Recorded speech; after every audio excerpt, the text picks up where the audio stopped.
आइए भाई, बहुत ध्यान से मेरी बात को सुनेंगे। पहला चैप्टर स्टार्ट कर रहा हूं जिसका नाम है रेशियो एंड प्रोपोर्शन। मैंने आपको बताया था रेशियो एंड प्रोपोर्शन का सिलेबस ये है। जिन लोगों ने सिलेबस नोट नहीं किया, इतने टाइप के सवाल मुझे इस चैप्टर में आपको पढ़ाने हैं। जिसने नोट नहीं किया है एक बार इसका फोटो खींच लीजिए, और या जैसे भी सबने नोट कर लिया है सिलेबस, ये आपकी जिम्मेदारी है कि जिस दिन मैं चैप्टर खत्म करूं आप एक एक टॉपिक चेक कर ले कि आपकी कॉपी में आया है कि नहीं। इतने टाइप रेशियो एंड प्रोपोर्शन में पढ़ने ही पड़ेंगे अगर पेपर क्लियर करना चाहते हो। इसके सिवा कुछ नहीं पढ़ना है, यह भी उतनी ही महत्वपूर्ण बात है। बात क्लियर है? आइए, लिखेगा कोई नहीं, आराम से पेन कॉपी किताब बिल्कुल बंद कर दीजिए और बहुत ध्यान से मेरी बात को सुनेंगे। मैंने कहा कि मैथ्स के अंदर मेरे प्यारे भाई मुझे आपको दो ही चैप्टर पढ़ाने हैं, या तो रेशो या परसेंटेज।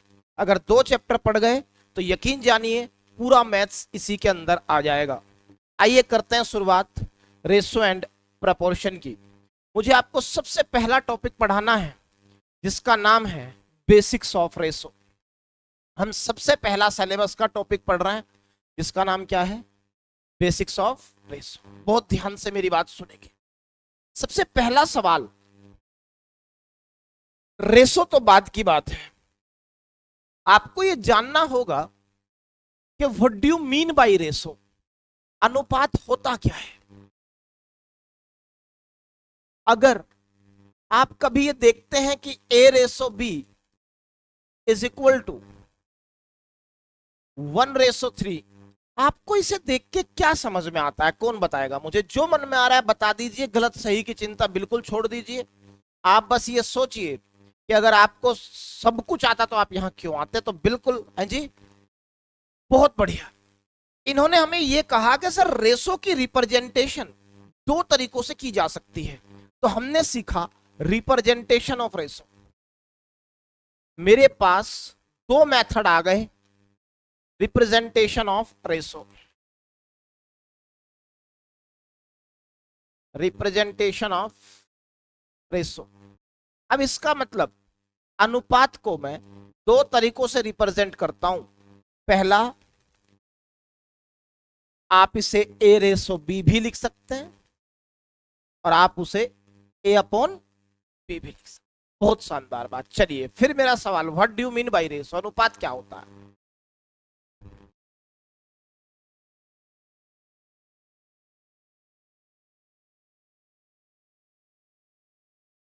बहुत बढ़िया। उन्होंने कहा जी अगर संख्याओं को काटते चले जाएं तो जो सबसे छोटी डिजिट मिल रही है उसे सिंपल रेशो कहते हैं। बाद की बात है, पहले रेशो समझ लेते हैं क्या है।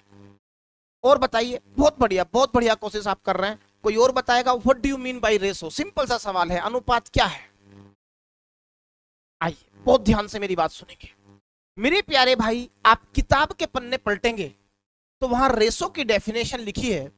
Ratio defines the multiplicative relationship between any two numbers. Ratio defines the multiplicative relationship between any two numbers. अनुपात हमें यह बताता है कि दूसरी संख्या पहली संख्या का कितने गुना है। क्या आप मेरी बात समझ पा रहे हैं? तो इसका मतलब मेरे प्यारे भाई, अगर कहीं रेशो 1:3 लिखा है तो इसे देख के मुझे सिर्फ एक ही बात समझ में आती है कि बी ए का 3 गुना है। सिर्फ इतना सा मतलब है रेशो का। बी ए का कितने गुना है? 3 गुना है। बात क्लियर है? बात क्लियर है? आप में से एक भाई कह रहा है कि सर दिक्कत जान रहे हो क्या है? दिक्कत सर ये है कि यहां तो तुम्हें साफ साफ दिख रहा था ये 3 गुना है।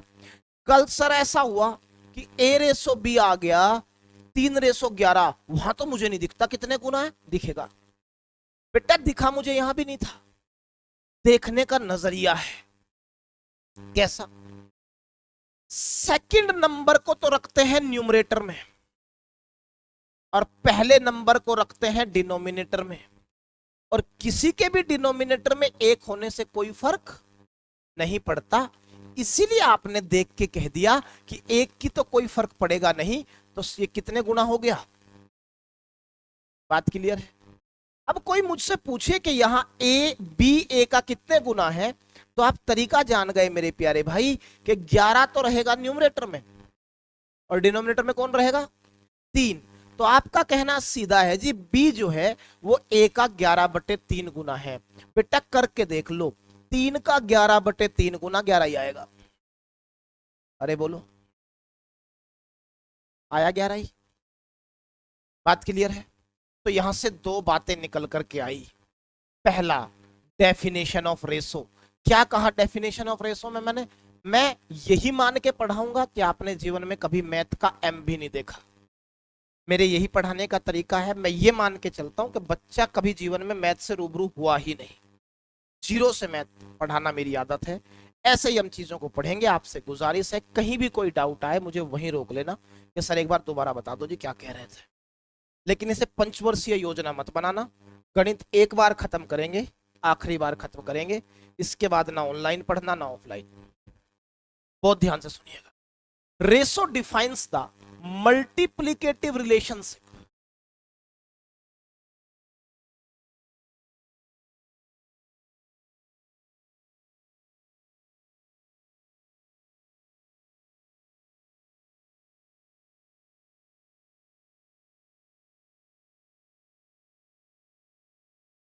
Between any two numbers.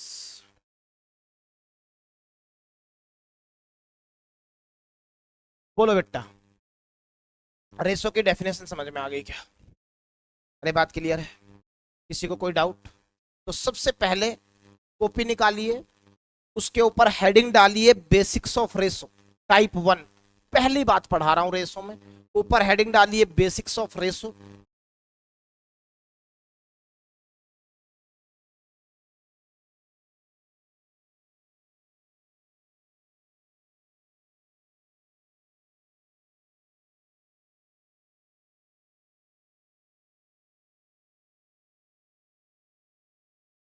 डाल दिया हेडिंग। अब बेटा डेफिनेशन लिखेंगे ये बताइए कितने लोग हिंदी में नोट्स बना रहे हैं?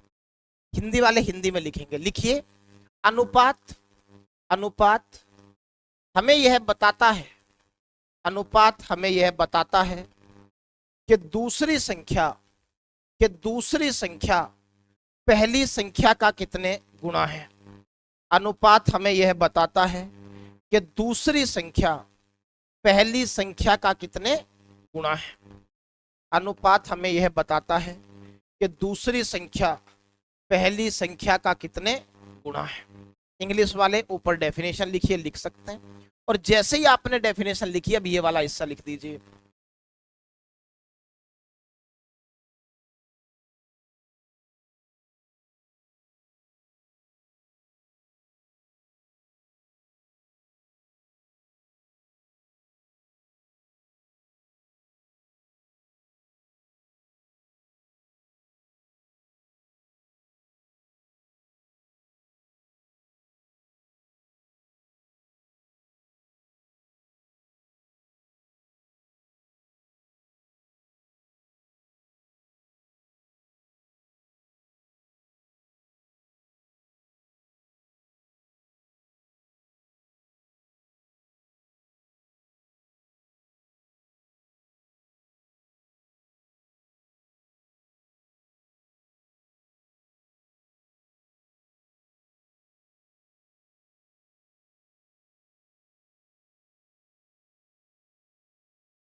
पढ़ सकते हैं आगे? यहां तक कोई दिक्कत? आइए, अब फिर कोई नहीं लिखेगा। बहुत ध्यान से मेरी बात सुनेंगे। मेरे प्यारे भाई, आपने मुझे ये कहा कि सर किसी भी रेशो को मेंटेन रखने के लिए, जैसे ये सवाल था ए रेशो बी इक्वल टू 1:3, आप बस इतना करिए कि बी ए का कितने गुना होना चाहिए, 3 गुना। आइए, एक बच्चे ने कहा कि ए रेशो बी 1:3 है। उसने अपने शब्दों को पलट दिया और उसने कहा कि ए 1 है और बी 3 है। एक भाई कह रहा है कि ए की वैल्यू 1 है और बी की वैल्यू, क्या ये बात सही है? ये बात सही होगी कब? जब आप ये नहीं कहेंगे कि ए की वैल्यू एक है, आप ये कहिए कि ए की वैल्यू एक हो सकती है। दोनों शब्दों में फर्क है। ए की वैल्यू एक है, इसका मतलब तुम ये कह रहे हो।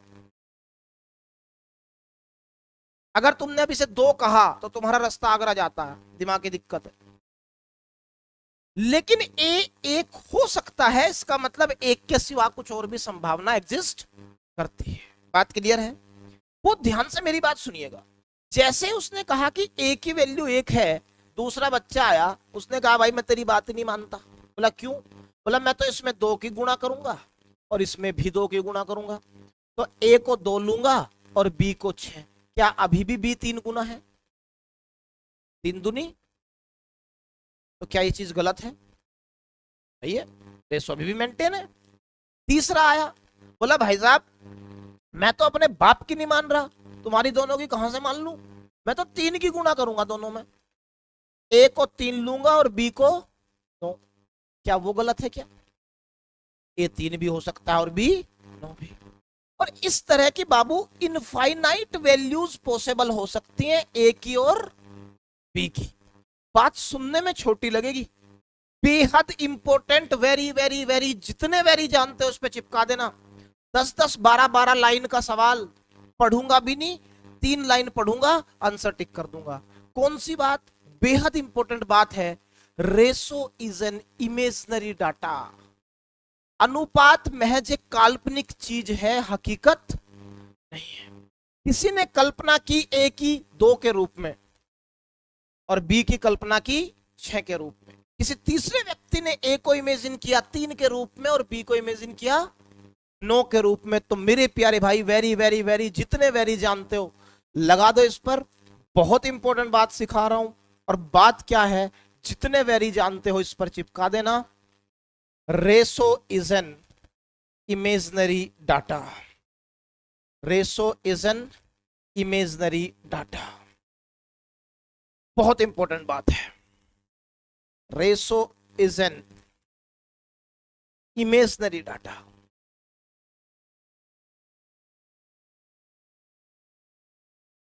Ratio is an imaginary data. Hindi वाले लिखेंगे अनुपात एक काल्पनिक डाटा है। अनुपात एक काल्पनिक डाटा है। Ratio is an imaginary data. अनुपात एक काल्पनिक डाटा है।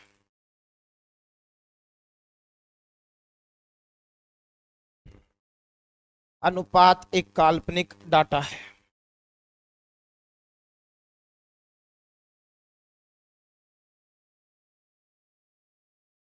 बोलो भाई बात क्लियर है क्या? आगे बढ़ सकते हैं? अब फिर कोई नहीं लिखेगा, इसे लिखने के बाद पेन बंद कर दीजिए और आगे बढ़ते हैं।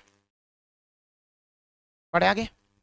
आइए बेटा, एक बेसिक सा बच्चों वाला सवाल ले रहा हूं। इस सवाल के जरिए बहुत कुछ आप जानेंगे। बचपन में आपने भर भर के इस तरह के सवाल किए हैं। सवाल क्या ले रहा हूं? If A ratio B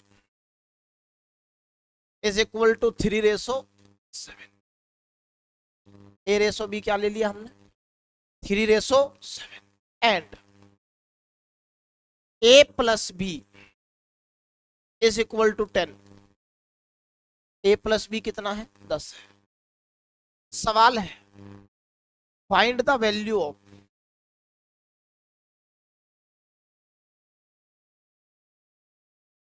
find the value of A and. क्या आप मेरा सवाल समझ गए? ए रेसो बी का अनुपात कितना है? 3:7। ए प्लस बी कितना है? 10। अब आप ये बात बिल्कुल क्लियरली समझ गए कि ये तो है इमेजिनरी डाटा, क्योंकि तो रेसो है, और ये है रियल डाटा। 10 कैसा डाटा है? अब समझिएगा।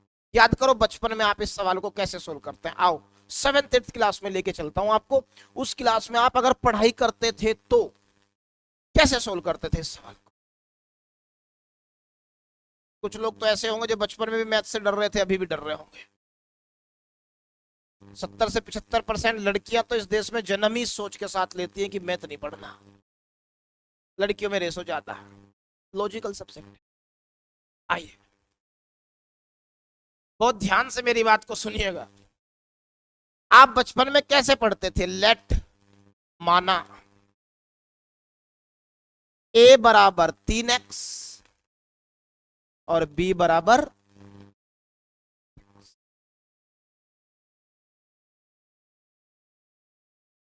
बात क्लियर है?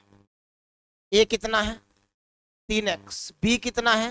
7x। बहुत ध्यान से सुनिएगा बेटा, ये जो x आप मानते हैं ना, इसको कहते हैं प्रोपोर्शनलिटी कांस्टेंट।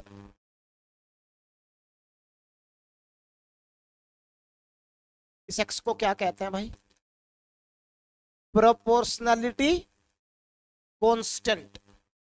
अगर किसी भी रेशो के साथ उसका गुणज, उसका प्रोपोर्शनलिटी कांस्टेंट मल्टीप्लाई हो जाता है तो इमेजिनरी डाटा रियल में बदल जाता है। अब 3x कैसा डाटा है? रियल। और 7x कैसा डाटा है? रियल। अब मेरे प्यारे भाई, अगर मैं आपसे ये पूछूं कि a प्लस बी कितना होगा, तो आपका जवाब है जी 3x प्लस 7x। बहुत बढ़िया।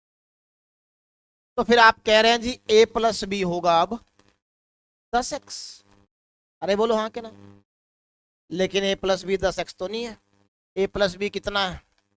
थोड़ा सा और सवाल को मॉडिफाई कर रहा हूं, मुश्किल सा बना रहे हैं, ज्यादा आसान हो गया। 1000 का। क्लियर है? तो आपको बेहतर चीजें समझ में आएगी। तो 10x a प्लस बी बैठ रहा है, लेकिन हकीकत में कितना है? 1000। ये 10 उधर भाग में जाएगा, इधर गुणा में है, तो x की वैल्यू आएगी 1000/10। बहुत बढ़िया। 100। बोलो बात क्लियर है क्या? x की वैल्यू कितनी आएगी?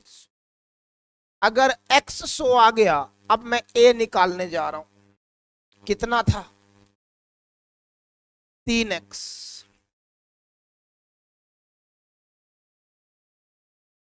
अगर आप इसे सोल्व करेंगे तो आपका कहना है जी 3 तो मल्टीप्लाई में रहेगा ही रहेगा, इनटू x। x कितना आया और आंसर क्या हो गया? बहुत बढ़िया। आइए b निकालने जा रहा हूं मेरे भाई। b कितना था? 7x।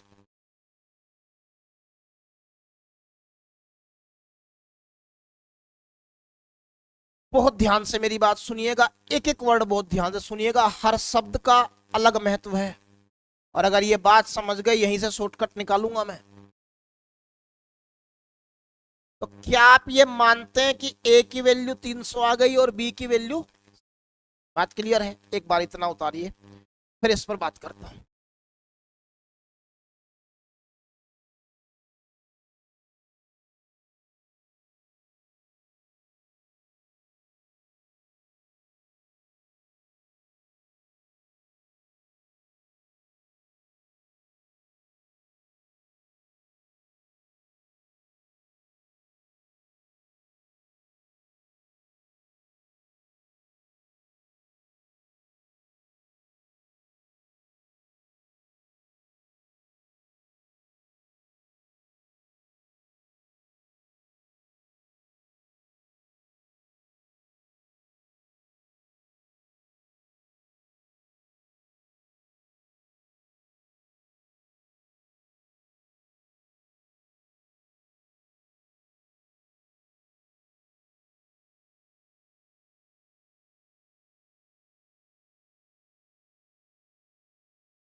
आगे बढ़ सकते हैं क्या?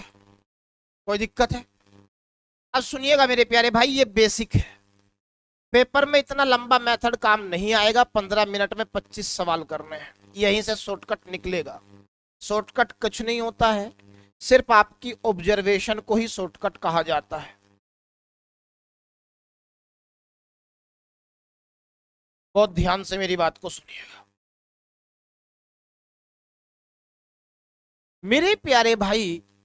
क्या आप ये मानते हैं कि ये जो ए की वैल्यू 3 थी, लास्ट में जाते जाते आपने इसी की मल्टीप्लाई की थी? हाँ कि ना? ये जो बी की वैल्यू आपको 7 नजर आ रही है, तो क्यों परेशान हो रहा है भाई? ये जो बी की वैल्यू आपको 7 नजर आ रही है, क्या लास्ट में जाते जाते आपने इसी 7 की मल्टीप्लाई की थी? बोलो सरकार, हाँ कि ना? इसका मतलब सारी तिगड़मबाजी को अगर छोड़ दिया जाए, एक बात तो तय है कि ए का जो आंसर आएगा वो इस 3 की गुणा के बाद आएगा। गलत के सही? सही। बी का जो आंसर आएगा वो इस 7 की गुणा के बाद आएगा। इसका मतलब मेरे प्यारे भाई, बहुत शानदार बात मुझे पता लग गई। पेपर में मैं टाइम खराब नहीं करूंगा।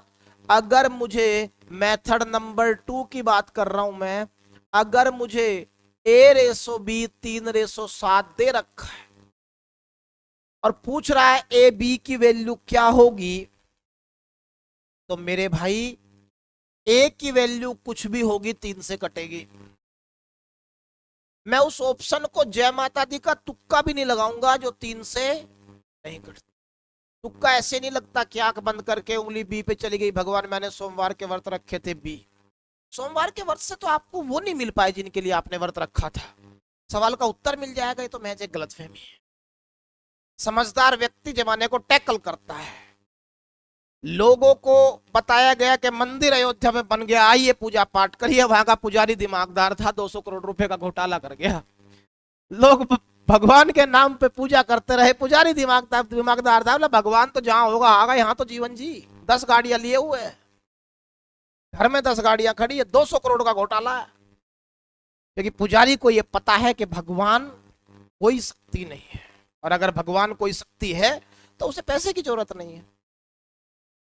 अगर भगवान भी पैसे से ही खुश होता है, उसका नाम जपने से ही खुश होता है, तो भगवान तो चापलूस लोगों को पसंद करता है। इसका मतलब ये तो इंसान की प्रवृत्ति होती है, भगवान की कैसे हो सकती है? तारीफ तो इंसान को रास आती है। तो मेरे प्यारे भाई दिमागदार बनिए। ए की वैल्यू कुछ भी होगी किससे कटेगी? 3 से। बी की वैल्यू कुछ भी होगी किससे कटेगी? 7 से। मेरी पहली कोशिश कभी ये नहीं होती कि मैं सवाल का आंसर निकालूं। मेरी पहली कोशिश होती है कि मैं क्वेश्चन को ऑप्शन से सोल्व। थोड़े से आलसी बनिए, मैथ में अच्छा फायदा मिलेगा। आप वो 2 रुपए वाला पेन रखते हैं, 10 रुपए वाली रफ कॉपी, और सवाल देखते ही जान झोंक देते हैं कि टाइम जा रहा है, जल्दी निकालो, गुणा करो, भाग करो। थोड़ा सा ठंडे दिमाग से सोचिए। वो ऑप्शन आंसर हो ही नहीं सकता जो किससे निकटता? 3 से। वो ऑप्शन आंसर हो ही नहीं सकता जो किससे निकटता? 7 से। बात क्लियर है? तो ए की वैल्यू किससे कटेगी? 3 से। बी की वैल्यू किससे कटेगी? 7 से। मेरे प्यारे भाई, ए प्लस बी की वैल्यू, ए प्लस बी की वैल्यू किससे कटेगी? 10 से। और बी माइनस ए की वैल्यू किससे कटेगी? 7 माइनस 3। बात क्लियर है? मेथड नंबर 2 समझ में आया? ए की वैल्यू हमेशा 3 से कटेगी, बी की 7 से। ए प्लस बी किससे कटेगा? 10 से। और बी माइनस ए किससे कटेगा? मेरी कोशिश ये रहेगी कि मैं सवाल का आंसर इससे टिक करूं। मान लो कि सारे के सारे ऑप्शन 3 से कट रहे हैं, और सारे के सारे ऑप्शन किससे कट रहे हैं? 7 से। ऐसा अक्सर होता नहीं है, मैंने मान लिया कि पेपर वाले दिन तुम्हारा ही खराब है, नहीं काम किया, कोई बात नहीं। मेथड नंबर 3, ये नहीं लगाना कहीं भी, ये तो मैंने तुम्हें गणित सिखाया, तो ये गणित भी सीखना पड़ेगा और एग्जाम अप्रोच भी। मेथड नंबर 3, आइए मेथड नंबर 3 पर बात करते हैं।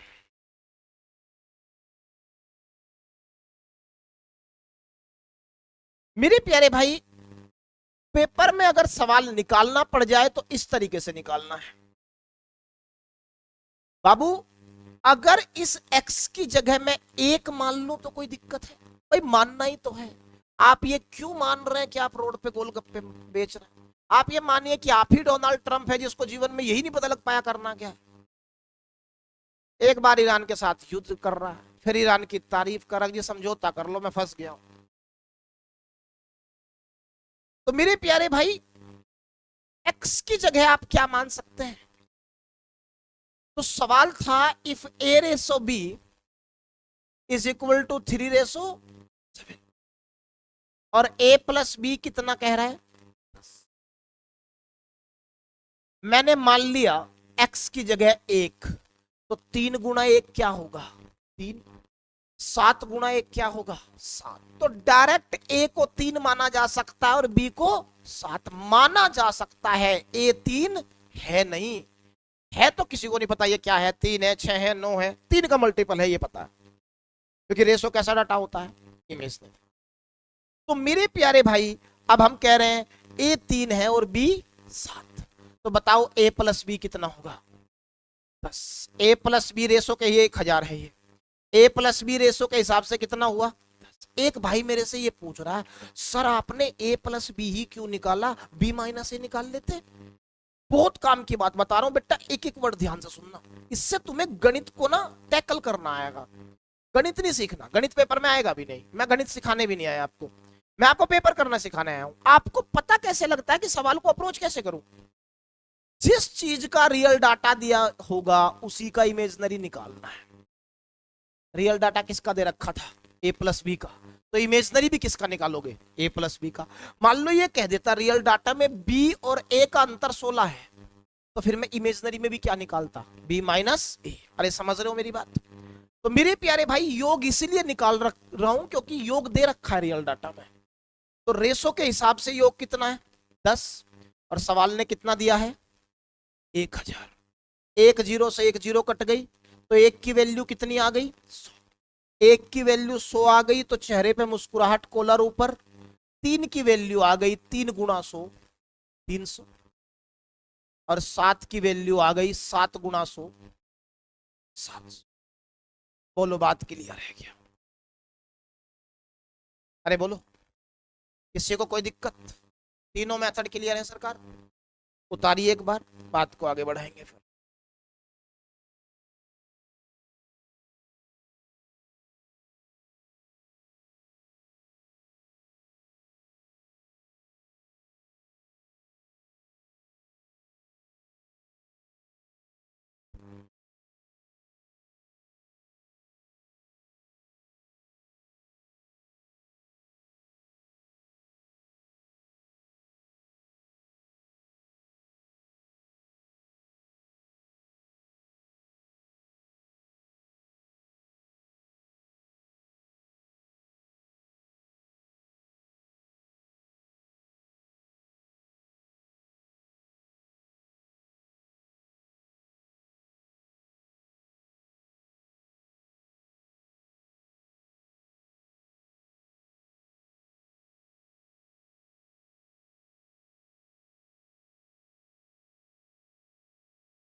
बताओ मेरे प्यारे भाई, बात क्लियर है? मैं आगे बढ़ सकता हूँ? इतनी बात में किसी को कोई डाउट? अगर कोई डाउट नहीं है तो आइए, इस पर सवाल आपके पेपर में डायरेक्ट आया हुआ है, अक्सर आता है, एक बार सवाल से रूबरू हो जाते हैं। इसी सीजीएल प्री 2025 का सवाल है, 26 वाला तो पेपर ही नहीं हुआ अभी। सीजीएल प्री 2025 22 सितंबर शिफ्ट 1 का सवाल है। मुझे बताइए, क्या इस सवाल को मुझे निकालने की जरूरत पड़ेगी? एक बार अप्रोच करिए विदाउट यूजिंग पेन। ए, सबका आंसर आ रहा है। देखिए, इसी 2025 के पेपर में पूछा हुआ सवाल है। मैं आपको कल भी समझा के गया था मेरे भाई, आपको सिर्फ एक काम है, बाकी सारे काम मेरे हैं। मैं 24/7 टीचर हूं। आपको ऐसा नहीं दिखेगा कि यहां पढ़ा रहा हूं फिर चश्मा लगा के रील बना रहा हूं। मैं उस टाइप का आदमी नहीं। मैं 24/7 टीचर हूं। जिंदगी में कम लोगों को रखता हूं, वैसा भी व्यक्ति नहीं कि जमाने को इंप्रेस करने के चक्कर में परेशान हूं। 5-7 लोग हैं, और वो 5-7 लोग ऐसे हैं जो बहुत मेहनत से कमाए गए हैं। मुझे लगता है कि सफिशियंट है, जीवन कट जाएगा। लेकिन मैं आपको ईमानदारी से कह रहा हूं कि सिर्फ आप इस कॉपी को बार बार पढ़ लीजिए। जो भी इस भारत में पेपर होगा, उसके सारी शिफ्टों के क्वेश्चन का वीडियो सॉल्यूशन मैं आपको देता रहूंगा। ये मेरी जिम्मेदारी है, आपकी नहीं। यूपी कांस्टेबल का पेपर हुआ 8, 9, 10 जून, 3 दिन में लगातार पेपर हुआ। 198 सवाल मैथ के आए हैं। आज दिल्ली पहुंच जाऊंगा रात में। कल या परसों तक लगातार 5 घंटे पढ़ा के 198 के 198 सवालों का चैप्टर वाइज सॉल्यूशन आप तक पहुंच जाएगा। बस आप इस कॉपी को बार बार पढ़ते रहिए, इतना साथ दे दीजिएगा, फिर देखो आपका मैथ कहां पहुंचता है। अभी मैं आपको सिखा के आया हूं मेरे भाई। क्या कह रहा है कि 2 नंबर हैं जो किस अनुपात में है? 6:5 में। कह रहा नंबर बताओ। भाई बता देंगे, पहले वाला 6 से कटेगा और दूसरे वाला 5 से। देखो, साइकोलॉजी को समझो बेटा। 6 प्राइम नंबर नहीं है। 6 के अंदर 2 प्राइम नंबर छिपे हैं, 2 और 3। लेकिन 5 कैसा नंबर है? प्राइम। बाबू, जब भी ऑप्शन चेक किया करते हैं तो जो सबसे बड़ा प्राइम नंबर ऑप्शन के तौर पर आपके पास है, पहले उसे चेक करिए। बताओ, इसमें 3 प्राइम नंबर है, 2 और 3 तो इसमें है, और इसमें क्या है? 5। बड़ा प्राइम नंबर कौन है? पहले 5 को चेक करें। तो इसका मतलब दूसरा नंबर किससे कटेगा? 5 से। तो आपका कहना सरकार ये 5 से कट रहा है, उत्तर हो सकता है। ये 5 से ही नहीं कट रहा, कहां से उत्तर हो जाएगा भाई? ये 5 से ही नहीं कट रहा, कहां से उत्तर हो जाएगा? ये 5 से ही नहीं कट रहा, कहां से उत्तर हो जाएगा? तो क्या पेन उठाने की जरूरत है सवाल में? सीधे सवाल का आंसर क्या हो गया? ए। इसी 2025 का सवाल है। क्लियर? पेपर में सवाल इसी अप्रोच से करना था। एक ही ऑप्शन में दूसरी संख्या 5 से कट रही है, आपने टिक कर दी, सवाल हो गया। बात क्लियर है? क्योंकि ये क्लास है, यहां हम एग्जाम अप्रोच भी सीखते हैं और मैथ्स भी सीखते हैं। आइए अब गणित पर बात करता हूं। एग्जाम अप्रोच समझ में आ गई? तो मेथड नंबर 1, एग्जाम अप्रोच। आप अपनी कॉपी में नोट्स ऐसे ही बनाएंगे जैसे मैं बता रहा हूं मेरे भाई। सारा खेल नोट्स का है। 7-8 महीने में मैं बैच पूरा कर दूंगा, तो शायद समझाने के लिए मैं नहीं रहूंगा। तब आपके पास अगर कोई चीज रहेगी तो ये कॉपी रहेगी, जो आपके हर डाउट का समाधान देगी। बच्चे को ये नहीं समझ में आता कॉपी क्यों बनानी है। बताता हूं कॉपी क्यों बनानी है। जिस दिन आप मॉक टेस्ट लगाना शुरू करोगे, 25 सवाल बाबू मॉक टेस्ट में आए, आपका एक गलत हो गया प्रॉफिट लॉस का, 24 आपने ठीक कर लिए, तुरंत अपनी कॉपी खोलना और देखना कि ये कौन से टाइप का सवाल है, मेरी कॉपी में कहां लिखा है। जैसे ही आपने कॉपी खोल के वो उस टाइप का सवाल अपनी कॉपी में देखा, अगली बार से मॉक टेस्ट में वो सवाल गलत, तब काम आएगी ये कॉपी। अभी तो आप इसे बना लीजिए बहुत शानदार तरीके से। तो मेरे भाई, method number 1, second number will be multiple of 5। Second number will be multiple of 5. So option A will be multiple of 5. So option A. बात क्लियर है सरकार? इतनी बात में कोई डाउट? आओ बेटा अब गणित सिखाता हूं। मेथड नंबर 2 पर ध्यान सुनो। अगर मान लो हम इसे ऑप्शन से नहीं करते, हमारा कहना सर हम तो गणित से ही करेंगे, करेंगे कोई बात नहीं। 2 नंबर का रेशो कितना है बाबू? 6:5। बताओ क्या दे रखा है रियल डाटा में? अंतर, योग, गुणा, क्या? डिफरेंस। तो इमेजनरी में भी क्या पता करूंगा? डिफरेंस। तो इमेजनरी के हिसाब से इनका डिफरेंस कितना है? 1। हकीकत में कितना है बाबू? क्या हुआ इसको भाई? हकीकत में कितना है? 11। तो 1 की वैल्यू क्या आ गई बेटा? 11। तो मुझे बताओ 6 की वैल्यू होगी 6 गुणा 11।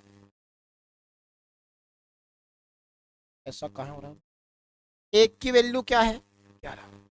तो 6 की वैल्यू क्या होगी मेरे प्यारे भाई? 6 गुणा 11 तो 66।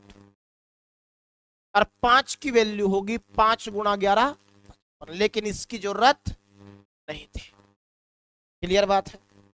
ये गणित है, ये एग्जाम अप्रोच है, नोट कर लीजिए। क्वेश्चन के ऊपर सबसे पहले लिखिए सीजीएल प्री 2025 22 सितंबर। जो जिस पेपर का सवाल है उसके ऊपर वही लिखना है। इससे आपकी अंडरस्टैंडिंग मजबूत होगी कि कौन सा पेपर किस लेवल का आता है।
बोलो मेरे प्यारे भाई, आगे बढ़ सकते हैं क्या?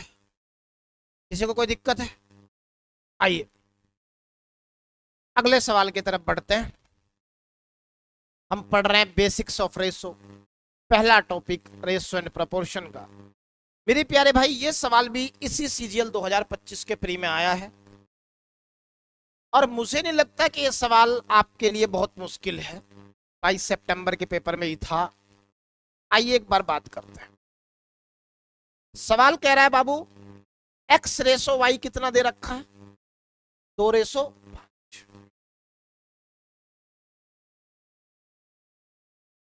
पूछ रहा है 2x प्लस 3y और x प्लस वाई की वैल्यू क्या होगी। मेरी पहली कोशिश ये कभी नहीं होती कि मैं पूरा सवाल निकालूं, क्लियर। मेरी आपसे गुजारिश है कि आपके साथ दिक्कत ये है कि आप जब सवाल पढ़ते हैं तो यहां से लेके यहां तक पढ़ते हैं। बाबू सवाल यहां से यहां तक नहीं है, सवाल यहां से यहां तक है। तो जब आप सवाल पढ़ें तो सरसरी भरी नजर से ऑप्शन भी देख लिया करें। क्लियर। सरसरी भरी नजरों का लड़कों को तो अनुभव काफी है। बराबर से लड़की गुजर जाए, भले ही देखेंगे नहीं नहीं ये बता देंगे क्या पहने हुए थे। तो थोड़ा सा मैथ में यूज करिए टैलेंट का। जब आपने ऑप्शन देखे तो आपने देखा यहां 19 लिखा है, यहां 7 लिखा है, यहां 16 लिखा है और यहां 7। मेरे प्यारे भाई मैं पहले वाला नंबर निकालता हूं, पहले वाला। अगर गलती से ये 19 या 16 आ गया तो मेरा सवाल तो हो गया। हाँ अगर 7 आ गया तो मैं 2 ऑप्शन में फंस जाऊंगा। अरे बात समझ रहे हो? आओ निकाल के देखते हैं। आपका कहना है जी x की जगह 2 पुट किया जा सकता है और y की जगह 5। मानते हैं? रखो बेटा, 2 दूनी और 5 तिये और कितना आया? चेहरे पे मुस्कुराहट, कॉलर ऊपर। ना तो यहां 19 है, कैसे आंसर हो जाएगा? ना यहां 19 है, कैसे आंसर हो जाएगा? ना यहां 19 है, कैसे आंसर हो गया? तो आंसर क्या हो गया? बात क्लियर है? बात क्लियर है? Method number 1। जिस दूसरे पहलू पे बात कर रहा हूं बेहद कीमती पहलू है। देखो मैंने आपको पहले ही कहा मेरा काम है आपको गणित का नजरिया देना। आपके पास सारे नजरिया रहेंगे तो पेपर में आप बहुत आराम से, बहुत आसानी से सवालों के साथ खेलते हुए चले जाएंगे। नजरिया आपके पास सारे होने चाहिए। मैं दूसरी बात पर बात कर रहा हूं, आपको सॉल्यूशन समझ में आ गया? हमने पहले वाला नंबर निकाला, 19 आया, एक ही ऑप्शन में था, आंसर हो गया। हम दूसरे पहलू पे बात कर रहे हैं। दूसरा पहलू क्या है मेरे प्यारे भाई? इस सवाल में 2 ऑप्शन को तो मैं जय माता दी का तुक्का भी नहीं लगाता। क्यों नहीं लगाता समझिए। बेटा 2 नंबरों को तुमने जोड़ा, ठीक, और फिर उन्हीं 2 नंबरों को पहले को दुगना किया और दूसरे को 3 गुना किया और तब जोड़ा। बड़ा कौन आएगा? आगे वाला। भाई किसी नंबर को तुम दुगना कर रहे हो, 3 गुना कर रहे हो और जोड़ दे रहे हो, एक तो सिचुएशन ये है, और एक तुम डायरेक्ट जोड़ दे रहे हो। तो जब चीज दुगनी जब हुई होगी तो बड़ी तो हुई होगी, 3 गुनी कोई चीज हुई तो बड़ी हुई होगी। इसका मतलब ये तय है कि पहला नंबर बड़ा आएगा और दूसरा छोटा। तो बाबू ये 2 ऑप्शन तो मैं जय माता दी का तुक्का भी नहीं लगाता। बोलो बात क्लियर? क्यों? क्योंकि इसमें पहले वाला क्या है? छोटा। ये भी एक नजरिया है जो अगले सवाल में काम लूंगा, 2025 का ही वो भी सवाल है। बात क्लियर है? तो मेथड नंबर 2 पर आप ये भी गौर किया कीजिए कि कौन बड़ा है और कौन छोटा। आप ये जान चुके थे कि जो भी आंसर आएगा उसमें पहले वाला पार्ट बड़ा दिखेगा। इन 2 ऑप्शन में तो पहले वाला पार्ट छोटा है, ये तो आंसर हो ही नहीं सकते। बात क्लियर है क्या? दोनों नजरिए याद रखेंगे, नोट करिए।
बोलो सरकार, बात क्लियर है?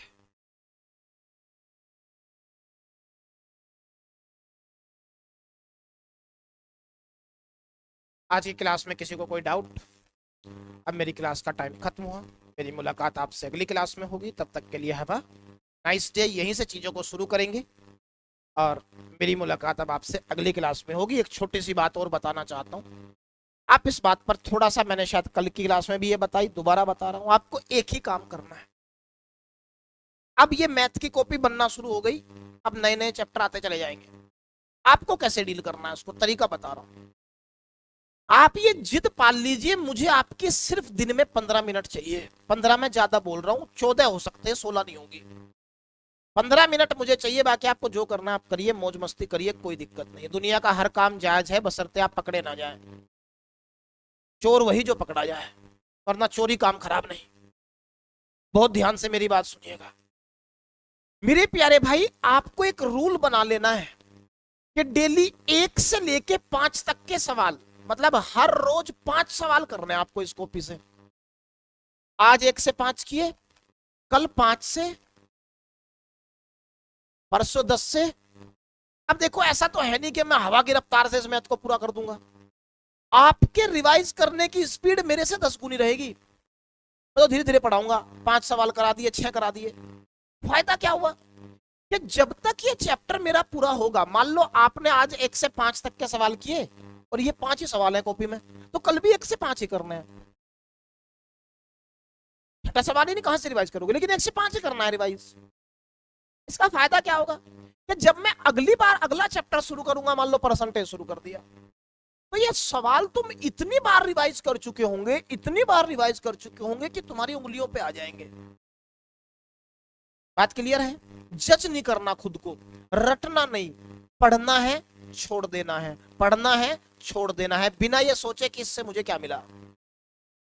बात क्लियर? फायदा क्या होगा कि जब दूसरे चैप्टर पर हम जाएंगे तो मैं ये कहूंगा बेटा इसके तो 1 से 5 पढ़ो और इसके 1 से 10 पढ़ो, और 1 से 10 पढ़ने में लगेंगे तुम्हें 2 मिनट, क्योंकि तुम इसे पढ़ चुके हो कम से कम 70 बार। और जब हम तीसरे चैप्टर पे जाओगे तो इसे तुम 100 बार पढ़ चुके होंगे और तुम इस पन्ने को भी नहीं खोलोगे, देख के ही बोलोगे अरे पहले 5 सवालों में ये है यार, सीधा ऑप्शन से कर दूंगा, ये कर दूंगा, क्योंकि तुम 70 बार पढ़ चुके। देखो किसी भी चीज को बार बार पढ़ना ही विकल्प है। गणित, अंग्रेजी नहीं आ रही, मुझे भी नहीं आ रही, लेकिन मैंने अंग्रेजी के रूल इतनी बार पढ़े कि वो रट गए। इधर और, neither NOR, not only but also, और के साथ नियरेस्ट सब्जेक्ट के साथ वर्ब जाएगी। 4P 3C GFPY, people police poultry peasantry, cattle cavalry clergy, gentry folk vermin youth, ये ऐसे नाउन है जो प्लुरल दिखते हैं, होते सिंगुलर हैं। कैसे याद हो गए? एक चीज को 200 बार पढ़ा। एक यही विकल्प है, अपने आप को जज नहीं करना। जज करोगे फंस जाओगे। जज करने का मतलब जानते हो क्या होता है? जज करने का मतलब है तुमने एक पेड़ लगाया और रोज फावड़ा जाके उसका बीज उखाड़ दे रहे हो, जमा क्या पेड़, अगले दिन फिर जमा क्या पेड़, पेड़ जमेगा कभी? पेड़ लगा के पानी देते रहो, पेड़ अपने आप जम जाएगा। जज नहीं करना खुद को। 5 सवाल पढ़े कॉपी छोड़ दो, 5 सवाल पढ़े कॉपी छोड़ दो। 3 महीने के अंदर अपने अंदर चेंज देखना आप कि आप मैथ के साथ कितने शानदार तरीके से डील कर रहे होंगे। बस इस बात को मान लेना, बाकी मौज मस्ती करिए, ज्यादा टेंशन लिया नहीं करते, जिंदगी कहीं नहीं जा रही। चलिए मिलते हैं अगली क्लास में, तब तक के लिए हैव अ नाइस डे।